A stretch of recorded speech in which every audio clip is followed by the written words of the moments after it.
This is CBC Winnipeg News.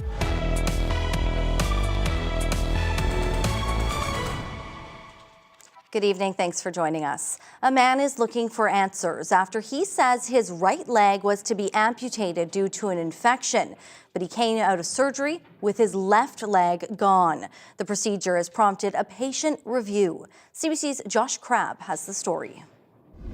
The Winnipeg Regional Health Authority's patient safety team is investigating after a 48-year-old man says the wrong leg was removed during an amputation. Jason Kennedy lives with a bone infection and diabetes and says he knew he eventually may lose both legs. But when he went in for the procedure October 31st at Grace Hospital, he was under the impression his right leg would be removed, but instead it was his left leg that was amputated. And I was under the impression that it was going to be my right foot that was gone. And then coming out of the anesthetic, and I was already getting prepped for surgery. Coming out of the anesthesia, and when I woke up, like from my bed, my recovery area, I was in disbelief that they took the wrong leg, and I knew for a fact they did take the wrong leg, and I was just wondering if this was a bad dream, and like the pain is still in my foot, and it's there right now as we speak. A spokesperson for the WRHA says patient confidentiality limits the amount of information it can provide in what it calls a complex clinical situation. The WRHA says it's aware of the incident and the distress it has caused the patient, their family, and the care providers. The spokesperson says members of Kennedy's care team have met with him to apologize and discuss next steps. And they say the incident is currently being reviewed by a patient safety team. Kennedy says he accepts what happened and is offering forgiveness, but he's speaking out to prevent this from happening to someone else. Josh Crabb, CBC News, Winnipeg. A key player in Winnipeg's aerospace industry is staffing up, and two levels of government are helping. As the CBC's Ian Fraser reports, it's hoped these workers will play a big part in Standard Aero's future.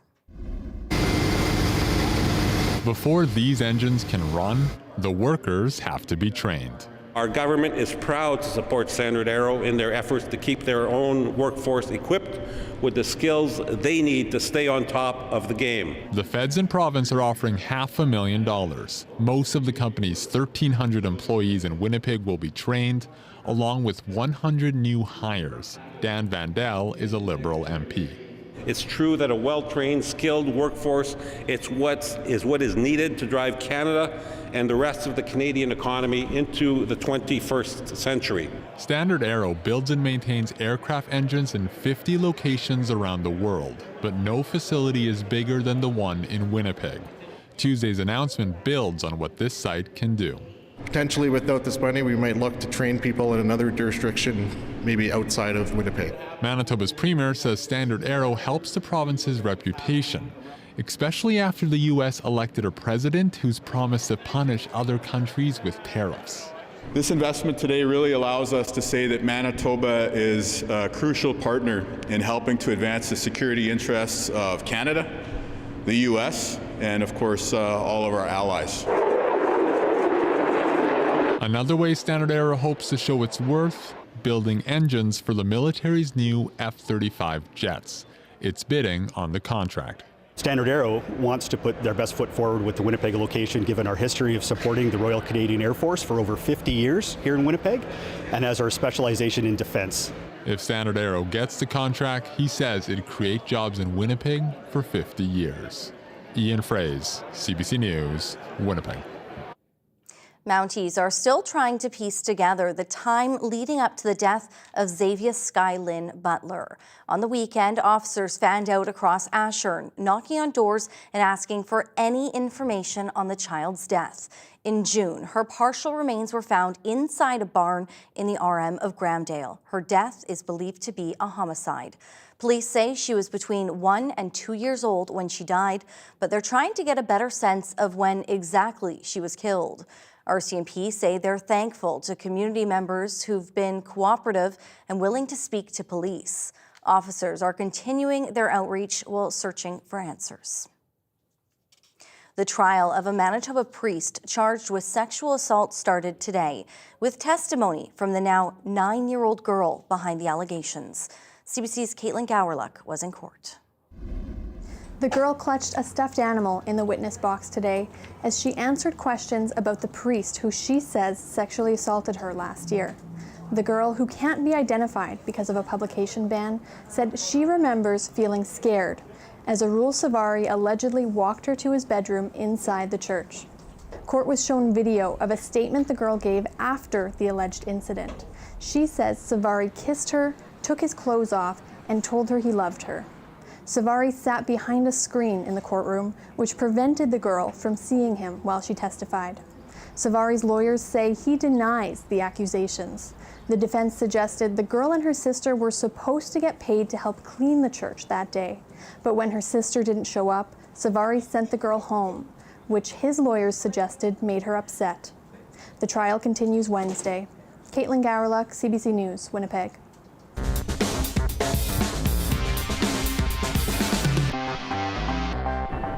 The City of Winnipeg wants security guards here at the Millennium Library to be paid a living wage.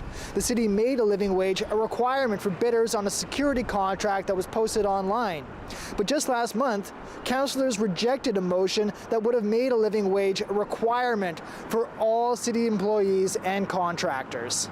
The Canadian Centre for Policy Alternatives calculates the living wage in Winnipeg at $19.21 an hour. City employees making less than that are concentrated in libraries, community services, and 311 call centers. A living wage had been included in a previous library security contract signed in 2021, but that was terminated in November 2022. A report released last summer estimates paying all staff a living wage would cost the city $3 million more per year. Gord Delbridge is the president of the city's largest union. I think it's positive. I think it's absolutely necessary for the city of Winnipeg to become a living wage employer. It's important to lift people out of poverty. They could lead by example, being such a large employer that they are. Last month, council narrowly rejected a motion to adopt a living wage by a vote of 7-8. Mayor Scott Gillingham has said wages should be set through collective bargaining. Cameron McLean, CBC News, Winnipeg. Meantime, the city is struggling to offer French language services to bilingual Winnipeggers. A new report says a lack of resources has delayed improvements to government services in French at all levels of government, as well as Francophone communities having little access to services in both official languages. St. Boniface councillor Matt Allard isn't surprised. Not surprising what's written there. I think there's a gap between Winnipeg's legal obligations to provide French language service delivery, in particular in the Riel district, so that's St. Boniface, St. Vital, and St. Norbert. The Southern Chiefs organization is offering financial help to get more Indigenous students into healthcare. It's a partnership with the Business Council of Manitoba and the province. $450,000 will be handed out in scholarships over the next 5 years to Indigenous students who want to be doctors, nurses, or other healthcare professionals. SCO Grand Chief Jerry Daniels wants Indigenous youth to know they can get support. To give you every single opportunity. And we want our educational institutions to support that, to continue to support you. And all the tutors and everyone who is involved in ensuring the success of our students from our communities, we're going to continue to push for that. Fewer than 1% of doctors in Canada are Indigenous. Only 1.5% of nurses are First Nations. Daniels hopes the scholarship program helps increase those numbers so more health care can be offered in Indigenous communities.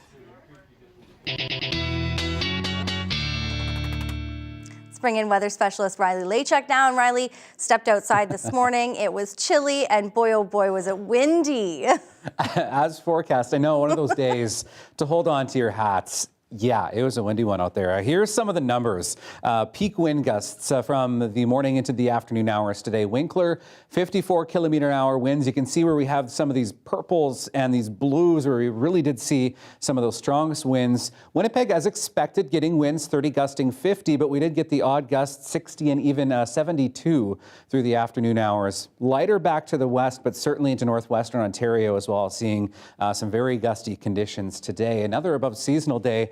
Temperature-wise, 3s and 4s through the Parkland region, 5 in Dauphin. Winnipeg, we got to 7.8 degrees. We'll round that up to 8 this afternoon, 5 in Kenora as well as in Thompson. We are looking at some cloud building in as we get through the night tonight. South winds still gusty, 20 gusting 40 overnight. We'll throw in the chance of a scattered shower first thing in the morning, waking up to 6 degrees first thing already, and then again up to another above seasonal day tomorrow. Winds do start to back off as we get through the afternoon hours, 15 gusting 30, Brittany, and we're looking at another high of 8 degrees. We'll time out that rain for you when I come back. All right. Thank you, Riley. You're welcome.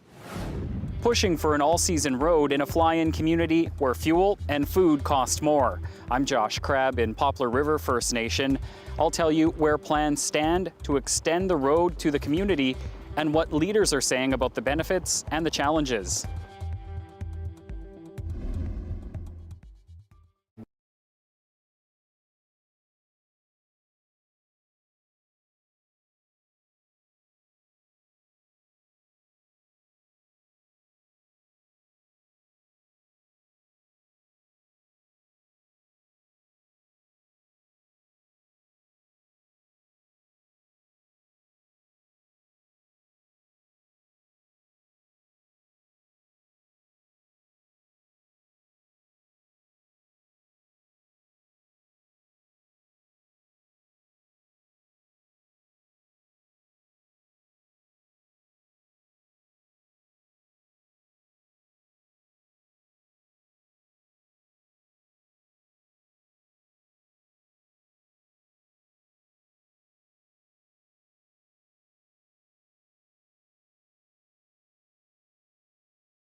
This is Manitoba.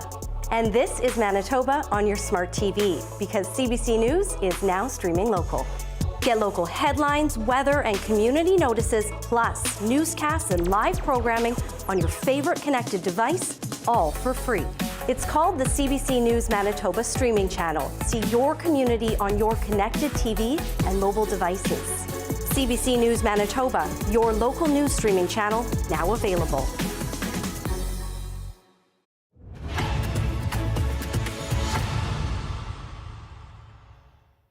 A Fly-In First Nation is pushing for an all-season road.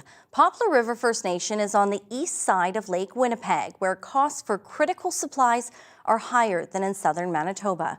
As CBC's Josh Crabb reports, the community wants to get connected with the rest of the province.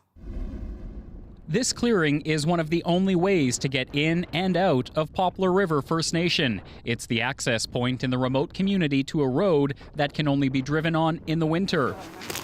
A critical connection for people like Mabel Bruce. Her family uses it often to get supplies from southern Manitoba once the route opens for the season. Every 2 weeks in the wintertime, and in the summertime we go to Winnipeg when we have appointments on medical.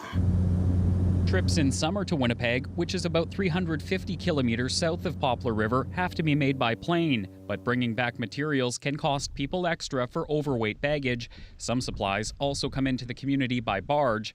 Vera Mitchell, the community's longtime chief who didn't seek re-election this fall, says the First Nation needs a permanent road that's open all year. 100%. It needs it really badly because of the price of moving material and foods and everything. Bailey Bittern feels the sticker shock every time he fills up his truck and these jerry cans, which he uses to fill his boat to go moose hunting. He also sees the need for an all-season road. I would like to see that happen, just to drive out, grocery shop. Too expensive here. This barge, the MV Poplar River, brings in bulk supplies in the summer traveling along Lake Winnipeg. But an explosion while it was dry docked in May 2022 damaged it, knocking it out of service, leaving the community in a pinch. What we'd never thought about before, how important that boat was to us, until it exploded one day and it couldn't come this way. The barge, which is back up and running now, is owned and operated by the Freshwater Fish Marketing Corporation. When it drops off supplies, the barge picks up fish caught by commercial fishers from Poplar River to be sold around the world. Ed Hudson, who recently served as a councillor, says it's so important for good reason. It hauls all our groceries, our petroleum, all kinds of stuff in the summertime. We were basically counting on it. The Manitoba government in 2011 conducted a study for the now defunct East Side Road Authority.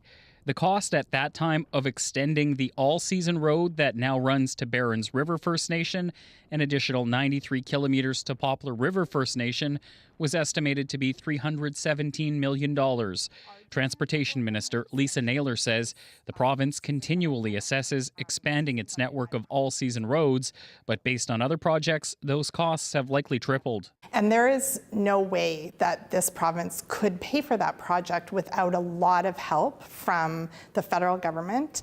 Cost isn't the only consideration. Leaders and community members have to weigh the problems that come with making the First Nation more accessible. I hear a lot from our neighbors down the south that the drug dealers come in with their drugs, and it's not a very good thing. So I would like to see it on Weather Road. But then again, it's the drugs and the alcohol too that maybe more coming into the community. Poplar River's longtime chief understands the risks, but feels the positives outweigh the negatives. There are challenges, but we have the same challenges here now. You know, price of food is high and there's drugs coming in and alcohol, so it's the same. It's not going to change. With the costs rising, Mitchell knows getting such a major project done will take a lot of political will. Josh Crabb, CBC News, Poplar River First Nation. Winnipeggers now have a new ride-share option just in time for the holidays. Lyft officially launched today. The City of Winnipeg approved the ride-hailing service to operate early last month. It joins Uber and a number of small local app-based services, providing rides and accounting for a growing proportion of trips taken each year. The city says the number of vehicle for hire trips taken each year rose from 6.68 million in 2022 to 8.88 million in 2023. It forecasts there will be more than 10 million trips this year.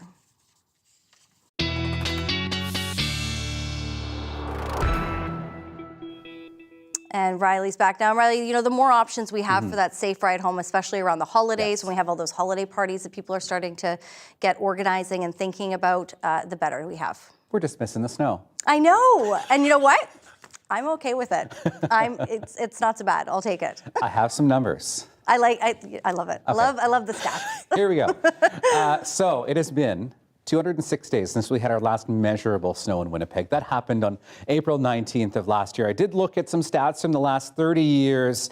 Here are some of the top line numbers for you. So we're talking about the recent earliest date that we've seen snow in Manitoba, October 3rd back in 2009. And again, I'm taking numbers from a centimeter and up. I'm not talking about a trace or a couple of flurries that mounted on contact.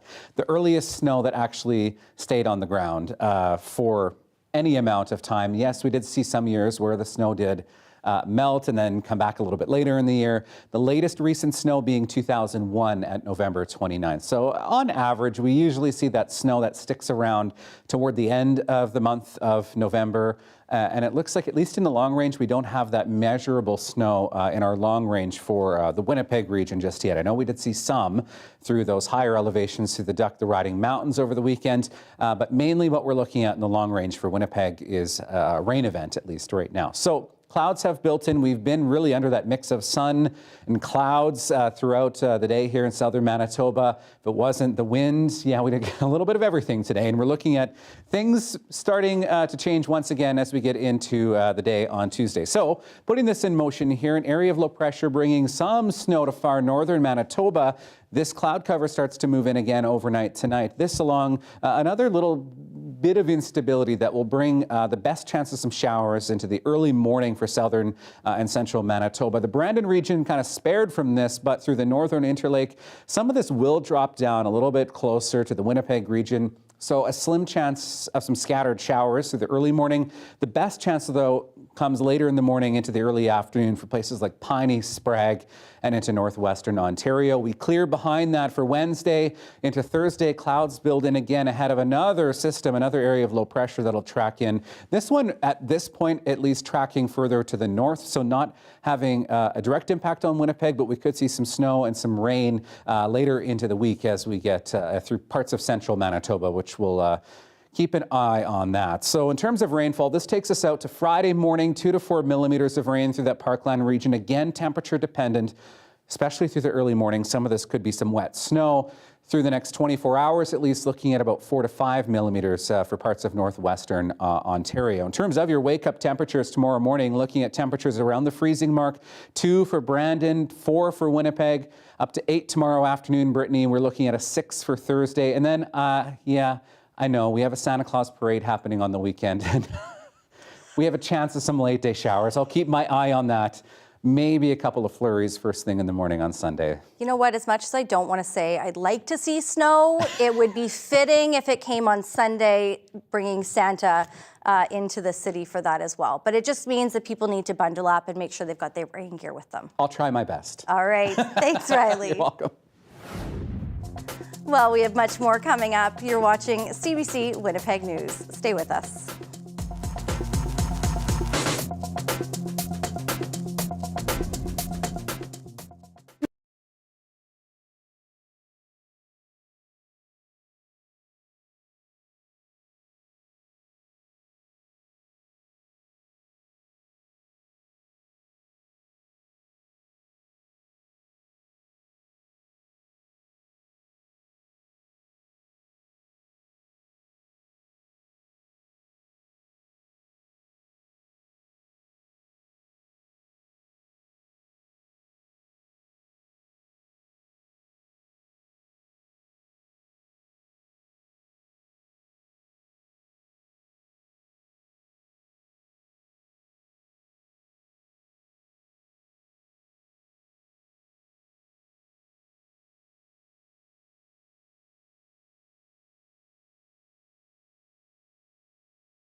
The federal government is sending labour disputes at ports in Montreal and Vancouver to binding arbitration. The Labour Minister says the country can't afford the economic cost of work stoppages at its two largest ports. CBC's Vanessa Lee has the latest. Labour Minister Stephen McKinnon says he didn't make the decision lightly. He says negotiations in BC have been going on since 2022. And despite both sides meeting with federal mediators over the weekend, no progress was made. In Montreal, negotiations have been going on since last year.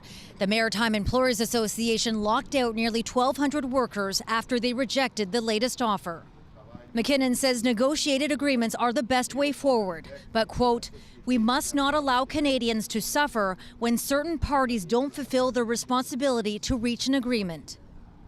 He says the stoppages at Canada's biggest ports are significantly impacting the economy, supply chain, thousands of jobs, and the country's reputation as a reliable trading partner. We want to make sure that our economy continues to function, that our trading relationships continue to function, and that international commitments that Canadian companies and workers have made to supply other countries are honored.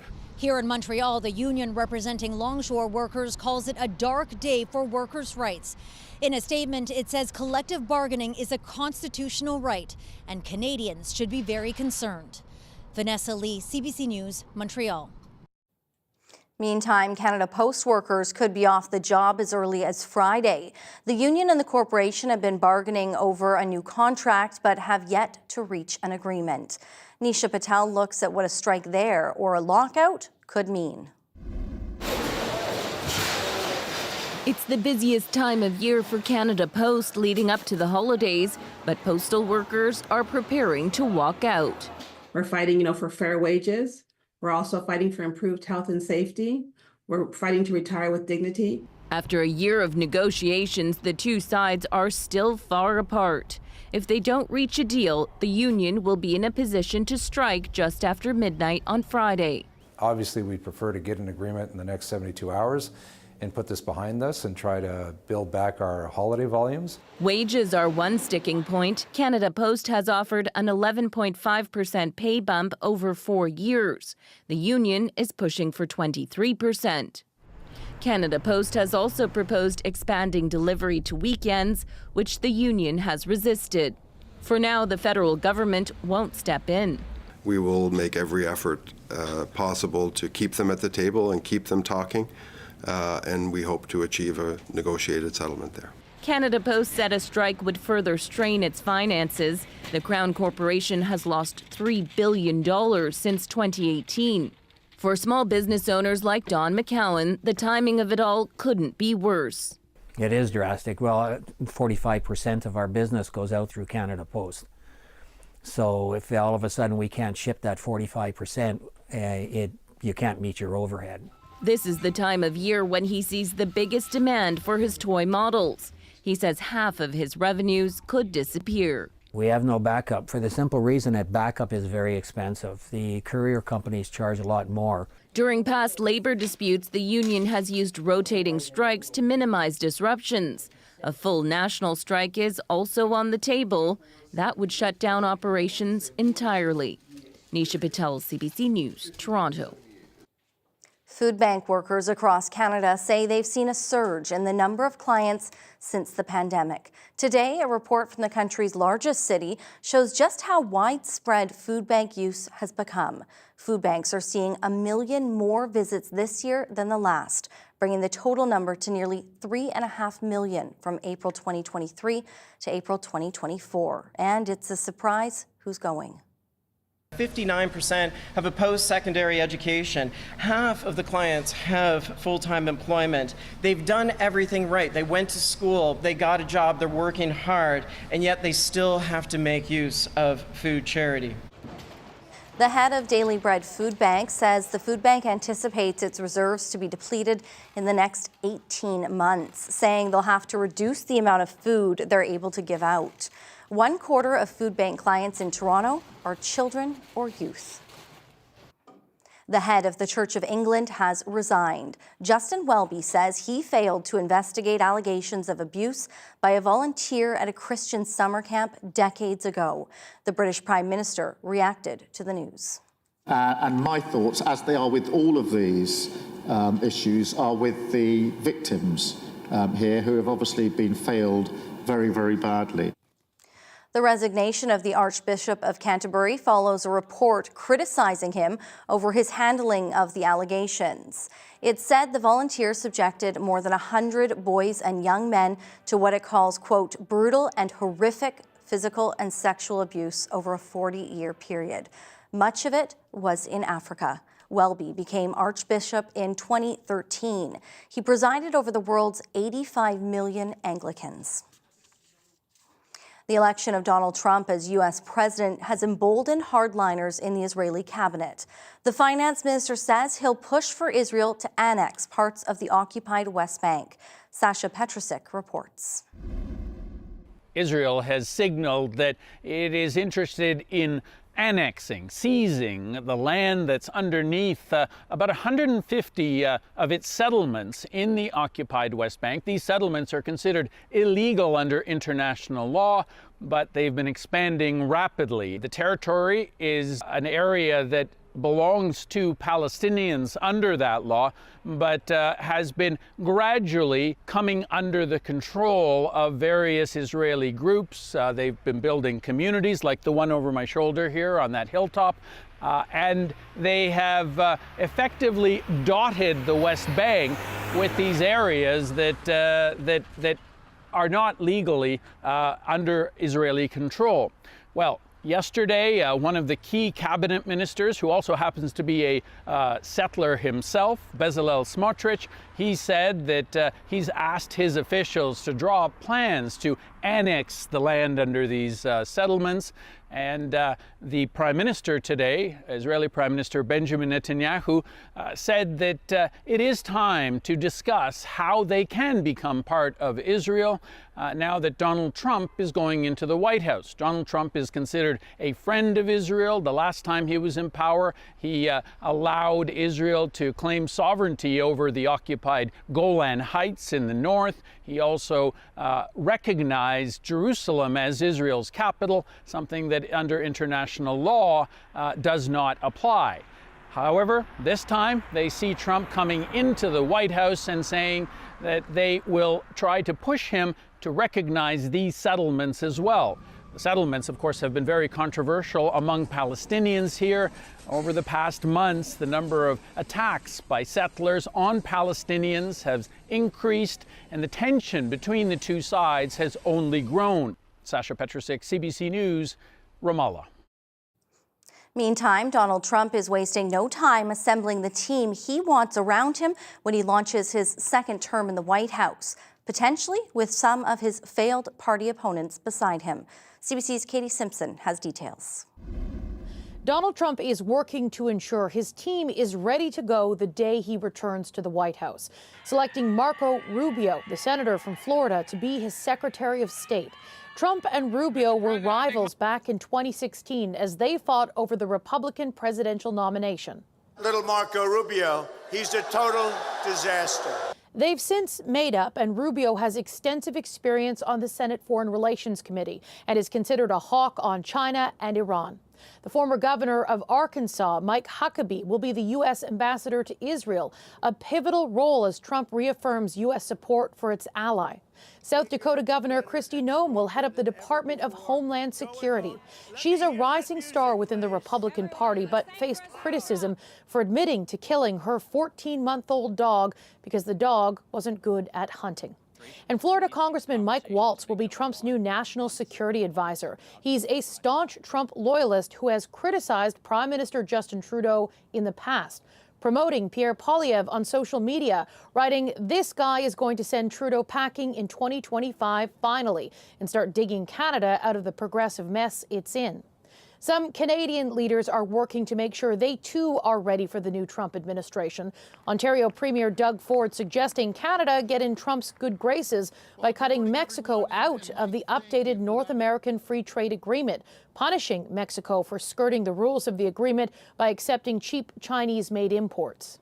We do a bilateral trade deal with the U.S., and if Mexico wants a bilateral trade deal with Canada, God bless them.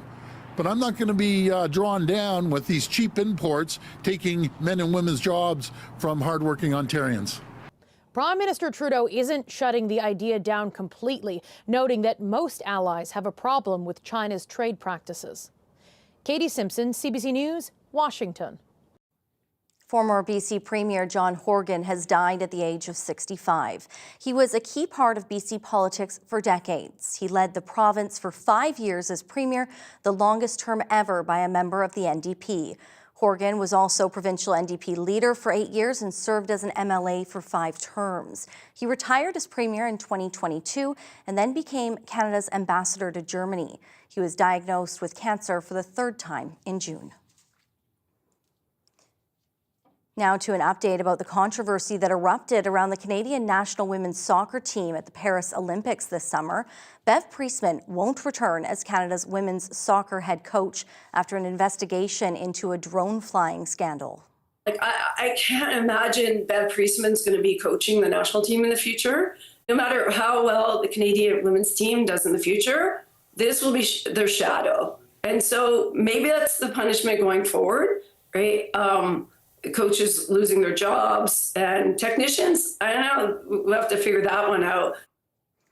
A Canada Soccer staff member was caught using a drone to record the practice of Canada's first opponent in the tournament, New Zealand. Well, fake news has the ability to quickly go viral and fast, but this week, a group of doctors, researchers, and scientists are coming together to fight back. Coming up, we'll tell you how and what you should look to help spot the truth.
We live in an era where inaccurate and misleading information can spread quickly. Fake news has the ability to quickly go viral, whether it's deliberately created or the results of an error, mistake, or misinterpretation. But a group of doctors, researchers, scientists, and professors are trying to combat it during Together Against Misinformation Week. Dr. Jen Gunter is an OBGYN and author and joins me today. Thanks so much for being here. Thank you for having me. So, Dr. Gunter, what is this week all about that you're a part of? Well, it's all about bringing attention to the crisis of misinformation, specifically misinformation about science, what we can do about it, how we need to recognize it, and really what are the steps we need to be taking. So we see through studies that misinformation spreads faster, farther, deeper, and more broadly than true, real information. Why is it important to you to work towards combating that, specifically in your industry? Yeah, well, misinformation affects all of us often in ways we don't even see. But for me as an OBGYN, I see patients affected by it on a regular basis. I see people who are afraid to get the HPV vaccine because they believe that it's unsafe, when that's not true. I see people who maybe live in other states from where I live, and they're having difficulty accessing the full scope of reproductive health care. We are in the States are seeing women dying from being not able to access abortion services. And the reason why all these laws have been allowed to stand or pass, or that people are continuing to vote for them, is they're misinformed about what's actually at stake. So we see personal stakes, I see stakes with my own patients, and I see stakes from people who I don't interact with, but I really feel for as another human. Politics aside, how do you broach those subjects when your patients come in and are saying things to you or are hesitant about your care or the care that you are discussing with them because of misinformation that has been spread? How do you have that conversation? Yeah, so the kind of conversations you have one-on-one tend to be a little bit different than the conversations you might have online, or at a public event. So one-on-one, what I'm trying to do is get that person to gain trust. So hopefully they'll start to see me as somebody that they can trust as a source of information, and they'll come back. And sometimes you have to leave some subjects alone. So if someone comes to see me and they're coming for one health condition, and I notice that they haven't had their flu vaccine or their COVID vaccine, I'll bring it up. So sometimes they just didn't have time. But sometimes I get a lot of pushback, and I wait to see if it's a time for me to maybe have that conversation, or I'll try to plant, the concept that, hey, you trust me enough about your chronic yeast infection problem that, maybe you might want to hear what I have to say about this other issue too. But, in the office, it's a little bit of a different approach than it might be when you're trying to talk to a politician or trying to talk to the members of the public or interacting on social media. When it came to vaccines, this is something we saw a lot of that then transferred not just from that COVID vaccine into other vaccines in people's lives. But when we put the vaccines aside, when we start talking about maybe some other things that people can talk about, fad diets, diet culture, how do you start seeing that negative impact? And what kind of things are you hearing from people or seeing online that can be really detrimental to people's health? Well, I think a big one that we see certainly in the realm of women's healthcare is this idea that you can somehow balance your hormones with food, right? That there's some kind of ultimate hormone balancing or hormone health diet. And what happens is that leads people often to some very destructive eating patterns. It can lead to anorexia, it can lead to binge eating, it can lead to issues with body image. So that can be very, very harmful to people when people have these kinds of dietary patterns in their 20s or 30s. That can set them up for actually osteoporosis later in life. And then often what happens is, these diets come along with supplements because misinformation and supplements tend to go hand in hand. And people may then be at risk for taking supplements that could be potentially harmful or at best are unstudied. So diet culture certainly is unfortunately an avenue into misinformation. Oh my goodness, I think we've all seen it when we've scrolled on TikTok late at night and it says, I'll show you how I lost that last 10 pounds. Click here for the supplements that did it. I think we've all seen those. So what things do you look for to help spot misinformation? What are some tips that you have for people? Well, I think the biggest tip is if it sounds too good to be true, it probably is. That's really hard for us as humans, but it probably is. When somebody doesn't have a medical degree, when somebody is talking with absolute confidence and they're not a scientist. Now, unfortunately, we see disinformation from doctors and PhDs as well, but it's a good way to kind of to try to help separate things. If somebody is selling you a product, they can't be a salesperson and your health educator at the same time. I think that's probably my biggest red flag is what product are they selling? And always be aware about what guidelines from Health Canada say so you can have a reliable source to fact check. The truth of the matter is Health Canada does a really good job most of the time giving you accurate information. Dr. Gunter, thank you so much for your time today. Thank you for having me.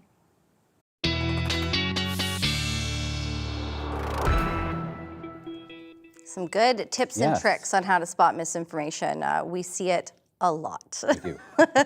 No misinformation in the weather forecast. No. Some rain in the forecast. I will say, not as windy as tomorrow. Not as windy as this morning, tomorrow morning. It was everyone holding their hats as you're walking Yeah. outside this morning. It was blustery. Yeah, we're looking at winds calming down a bit as we get through the overnight period, but still a bit gusty. Dog walk tomorrow morning, there's a hint we could see a scattered shower. We'll get into it. Let's start with that dog walking forecast. Tonight, we introduce you to Sadie. Thank you, Patricia, for sending this lovely photo in. Sadie's right here to talk back at cbc.ca. So I did mention that we are looking at the potential for some scattered showers. So predominantly cloudy first thing in the morning. Our sunrise at 7:38 tomorrow morning, waking up around 5-6 degrees first thing in the morning. So a little warmer than usual. This is well above our even seasonal daytime high for this time of the year. With that hint of a scattered shower, 8 degrees by the afternoon, south winds gusting to 30, and our sun setting at 4:46. Back to the west, which I'll show you in your Manitoba forecast in a moment, we'll start to see some clearing through into the early afternoon, really not happening till later afternoon here in Winnipeg. I want to talk about something interesting, not here in Manitoba, but in Ontario, because we had a late season tornado touchdown just outside of the Greater Toronto area on November the 10th. This was on Sunday, near Fergus, Ontario. That's just outside of Guelph. Tree and roof damage from this storm, maximum sustained winds at 125 kilometers an hour, meaning this was an EF0. Just thought I'd mention that because quite interesting to have a tornado happening anywhere in Canada this late in the season and this late into the year. Okay, so we have seen some cloud cover, mix of sun and clouds across much of the province today. Overnight tonight, we'll start to see some of that cloud being reintroduced into southern Manitoba. So overnight, looking at 4 in Winnipeg, 1 in Brandon, Dauphin, also looking at a low of 1 degree overnight tonight, and a few scattered showers through into the later overnight hours, into the very early morning through the Red River Valley. -4 in Lynn Lake, Thompson -2, Norway House overnight tonight at 1 degree. Waking up to some clearing and still a few stray flurries or a couple snowflakes left to come through far northeastern Manitoba. Otherwise, we get into a clearing pattern through the afternoon for much of northern Manitoba and back up to temperatures at or just above the freezing mark for the most part as we get through tomorrow. Cloud cover to start the day through southern Manitoba, and there's that risk of some scattered showers. I think Winnipeg, we've got a chance of some scattered showers through the early morning as well. The best chance, though, comes as we get later through the mid-morning into the afternoon for the eastern part of the province into the northwestern part of Ontario. And Brittany, by the time we get to late afternoon, we're clearing and back up to 8 degrees, Sir Brandon. All right, thanks, Riley. Welcome. Oil giant Shell has won a landmark environmental case in the Netherlands. The ruling overturns a previous one that required the company to cut carbon emissions by 45%. The appeals court today ruled that Shell is obligated to reduce its carbon emissions, but it could not determine the appropriate amount. The court also said Shell is already working to do that. In 2021, Shell was ordered to reduce its CO2 emissions significantly in line with the Paris Climate Accords. That case was brought by an environmental group and 17,000 Dutch citizens. The group says it can now take its case to the Supreme Court. Turning now to the COP29 UN Summit on Global Warming in Azerbaijan, where UK Prime Minister Keir Starmer has set out his country's ambitious new climate goal. The UK's 2035 NDC target to reduce all greenhouse gas emissions by at least 81% on 1990 levels. Our goal of 1.5 degrees is aligned with our goals for growth. Starmer sidestepped questions at the summit about the absence of other world leaders, saying only that the UK is at the conference to, quote, show leadership. In the U.S., a wildfire on the border of New Jersey and New York has burned more than 2,000 hectares. One firefighter died over the weekend. Another was treated for smoke inhalation. Efforts to contain the fire were bolstered yesterday with the help of some light rain. Officials say drought has left the ground extremely dry, and that's fueling a record-setting fire season. The Grey Cup has arrived in Vancouver ahead of Sunday's big game between Toronto and Winnipeg. The Cup transported via flotilla to the Vancouver Convention Centre, marking the official kickoff of Grey Cup week. More on that fan excitement when we come back.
Well, it's an exciting week for football fans. For the 5th year in a row, the Winnipeg Blue Bombers are Grey Cup bound. Next Sunday, fans will watch them take on the Toronto Argonauts in Vancouver's BC Place. And one super fan is determined to be there no matter what. Tina Antonation, or as she's better known, Bomber Woman, has been to each Grey Cup since 2019, and she says she's not sitting this one out. She has her game ticket, she has accommodations. Just one little problem, she doesn't have a flight booked yet. I couldn't get the whole Grey Cup week off, so I was thinking, a quick little visit, and that would be sufficient enough, get the game day in, and that was it. But upon looking. Yeah, the 111th Grey Cup takes place on Sunday night in Vancouver.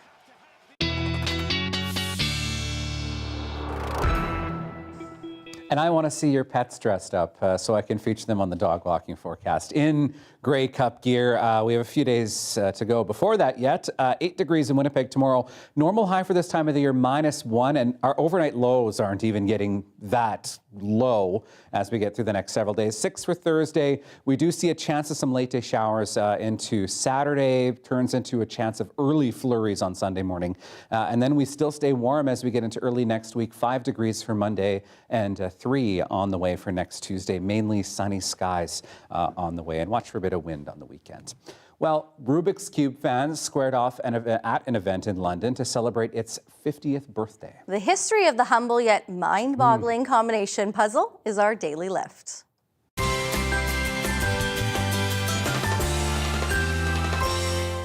The cube able to reach people on the same level as it did 50 years ago.